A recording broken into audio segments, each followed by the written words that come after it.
Happy New Year, everybody. I hope you all got to take a good break from school or work and enjoyed valuable times with your friends and family. I don't want to spoil your mood, but I think it's important to remind everyone that the right to abortion is still a battle, and we shouldn't forget about it. After the overturn of Roe v. Wade, it's easy to get angry about it and then forget that it happened months later. That's natural, we're human beings after all, and it's easy to get on the train about the next current event. But considering that this affects at least half the people in our country, it's worth coming back to and remind ourselves that we need to keep fighting for our rights. So to help facilitate that thought, I figured maybe we can take a look at this video and debunk some pro-life arguments.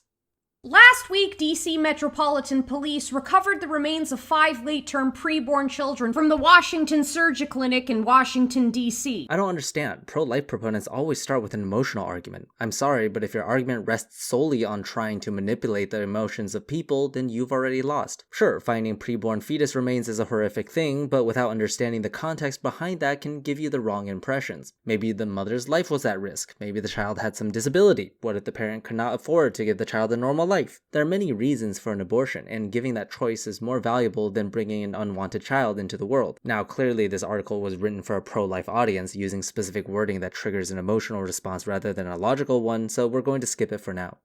Now, to make matters worse, this discovery came just as a new bill was introduced in California to legalize infanticide. To be more specific, the bill shields a mother of civil and criminal charges for any actions or omissions related to her pregnancy, meaning a mother can abort her baby at any point during her 9 months of pregnancy, and if the baby's born alive, it's within her legal rights to leave it to die. Ah yes, misinterpret what the bill actually says, because that's just what crazy people like to do. You're reading a pro-life interpretation of the bill, so of course you're going to get the wrong idea. The authors of this article thinks that it will protect mothers from just killing or neglecting their born child even after birth, which is ridiculous. The bill simply protects the mother and anyone who assisted in the abortion from being subject to criminal investigation under outdated provisions, and prevent people from being unfairly targeted based on pregnancy outcomes. Basically, there are stupid people who get triggered over other people getting abortions and try to conduct criminal investigations, so this law prevents that. That's it. Some people had concerns over the word perinatal death, thinking it would allow a mother to kill a baby 7 days after birth, but there was an amendment clarifying the term, defining it as perinatal death due to causes that occurred in utero. And that makes a lot of sense. There can be a lot of complications that happen during pregnancy, and even after birth, the baby will die shortly after. So this part protects people from those occurrences, which are out of their control, and this technically should be thought of as a miscarriage.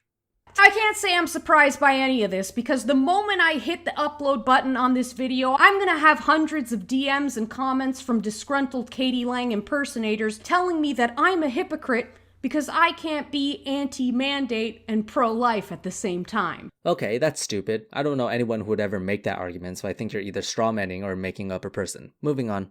In other words, another individual's human rights are completely dependent on whether or not I find them valuable, which the last time I checked, granting human rights based on that individual's perceived value in society is exactly why we have anti-discrimination laws in the first place, so that the voiceless and oppressed are protected. To drive home how asinine this perspective on a baby's human rights is, I want you to consider this. When a doctor murders an unborn baby, we call that a choice. But when a criminal murders a pregnant woman, we charge him with double homicide. Yes, I've heard a variation of this argument a lot. Oh, if someone comes and kills a fetus within a pregnant woman, that's criminal activity. But if the woman kills the fetus herself, then it's okay. There's a huge problem with this argument, and it goes back again to the misconception that the fetus is its own being completely detached from the mother. I'm sorry to say, but the fetus is part of the woman's body until it is born. If another person comes and cuts off my arm without my consent, then of course that person should be prosecuted. But if I cut off my own arm willingly, that's a different story, isn't it? At the end of the day, it comes down to the fact that the woman can make her own choices about her own body. Now, I know that this would not fly with pro-lifers because they think the fetus is its own independent human being for some reason, which makes absolutely no sense. If we're going to think that a fetus deserves human rights, we should apply it not just in this context. A pregnant woman driving alone should be allowed to use the carpool lane. A pregnant woman should not be allowed to ride roller coasters because you can't put 2 people in a seat. A pregnant woman should have to pay for 2 people for an airplane ticket. You only say a fetus is a human being that deserves human rights when it's convenient for you in the abortion debate, but you don't realize what that would actually mean in the real world. Now, of course, the masterminds behind the grossly profitable abortion industry, who constructed these half-baked arguments and later convinced generations of women to parrot them,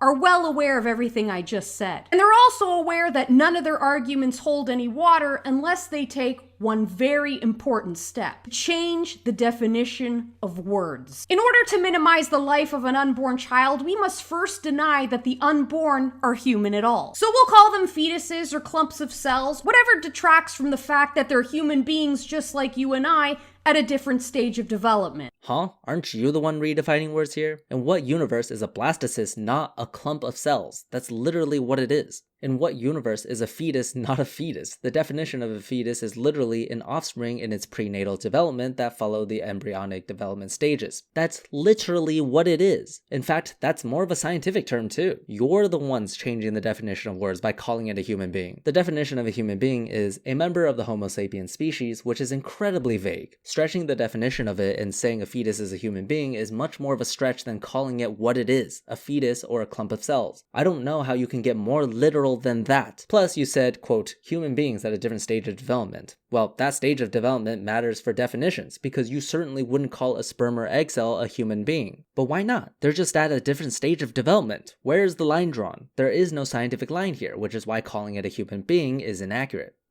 Once you've accomplished that, you'll find even the most devout Christians celebrating abortion for so-called advances in science. And this is why I continue to preach about the importance of words. The importance of words, right, says the one who is literally twisting the definition of words.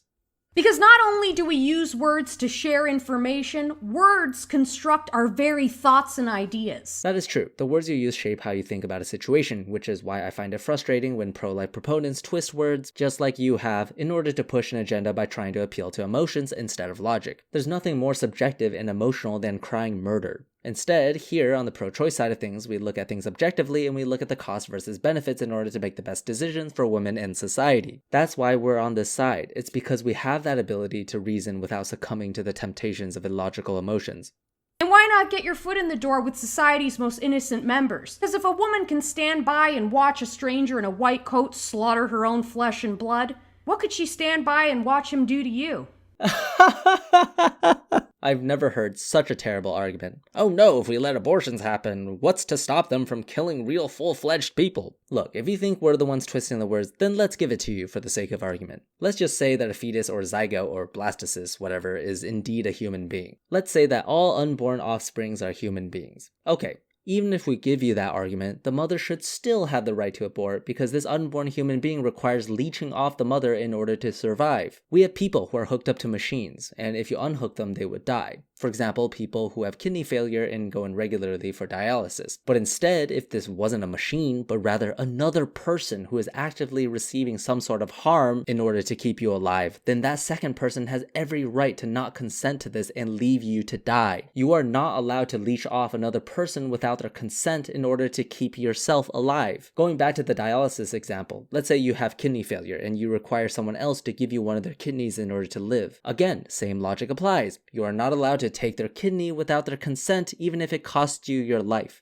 Similarly, for a fetus, I meant unborn human being, is not allowed to develop inside a mother's body without her consent, which means if the mother does not consent, she should be allowed to remove you and leave you to die, just like how a mother isn't required to give her 5-year-old kid one of her kidneys. So unless you want to argue that we should have mandatory kidney donations, please shut the fuck up. Sorry for the depressing topic, everybody. I hope I didn't ruin your New Year celebrations. Thank you to the usual patrons who need no introduction: Fireshard Alan Morton, Miss Fixit, and Edward Martin. Happy New Year, and I hope we'll have a great 2023 together.